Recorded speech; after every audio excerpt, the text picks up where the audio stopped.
We've never done a highlight of an esport competition, but that isn't stopping us from giving recognition when it's due. The Naperville North Huskies have dominated the competitive gaming scene since they stepped on it, which was just last year. We check in on their season and hear about their big trip coming up in this feature, presented by Edward Medical Group.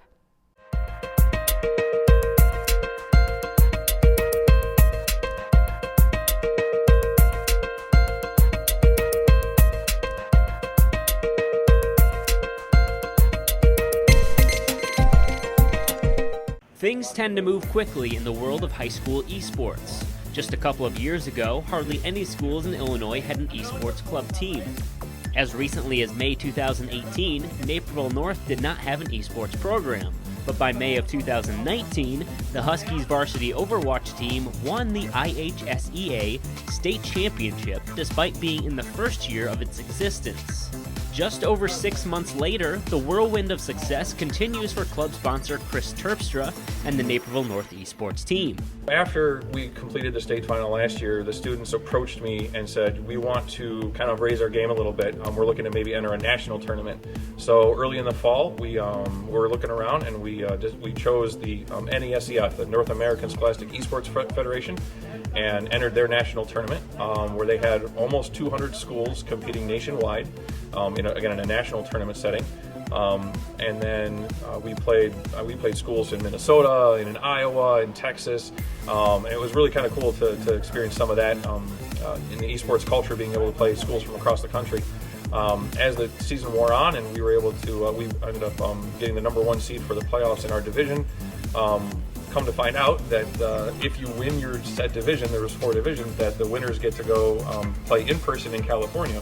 After winning the Midwest Division in December, the 7-person Huskies Overwatch team headed to Santa Ana, California to compete with 3 of the top teams in the country in search of the NASEF championship.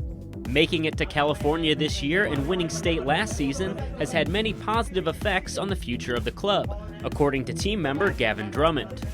It was great. It was also really good. I think just like talking to everyone else, we won a championship first year, so it was something we used for leverage to talk to our school about and why we wanted to have more funding, more reasons to have to keep esports.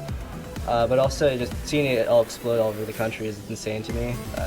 If you asked me in 2017 if I ever thought it would even get this big, I'd tell you crazy. So.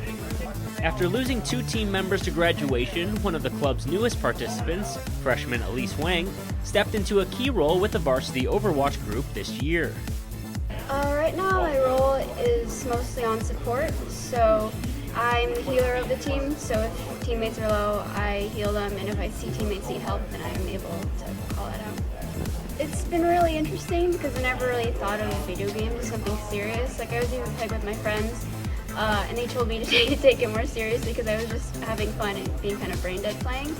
But through playing with them, I realized more of the strategy and teamwork that this game takes, and it's really interesting and a lot more fun now that I understand the game better. With 6 players competing in Overwatch at a time, communication, strategy, and even advanced scouting are vital to a team's success, just like any other sport. We focus a lot on what we want to do, but me and Terp also have heavily scouted other teams like you would do in a regular sport, because every team has their own little niche in how they play the meta. So if you can find out their weaknesses and you can find out your weaknesses and you can use your weaknesses as strengths against them, you have a really high chance of winning the match. And that's what we are doing for finals. For senior captain Chris Newman, being able to have so much fun even while putting in challenging work at practice is what makes esports so special. I was doing sports the last probably 3 years. I didn't do sports this year. All the hard grinding, all the practices, I didn't find myself having fun. But even when we're doing the nitty-gritty here, looking back at all the stuff we've done, trying to analyze everything, looking back at all the mistakes I've made, I'm having a lot more fun than I've had really in any other program. The role I play within the game requires leadership, requires you to be the one communicating with the team the most. And it's actually been a very gratifying experience in that respect because I didn't have much leadership opportunities in the past before this. In the NASEF championship, the Huskies won their semifinal matchup with Xavier High School from New York.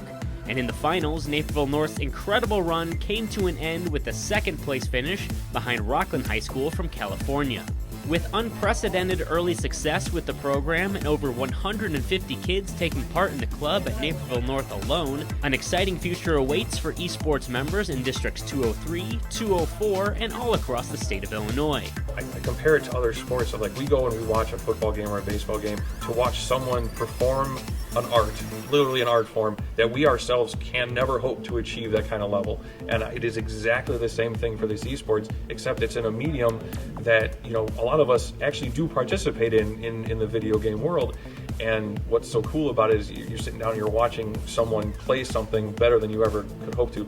The kids behind me, they're so much better at the game than I could ever be, but that's why I'm coaching and that's why they're playing. For Naperville Sports Weekly, I'm Justin Cornwell.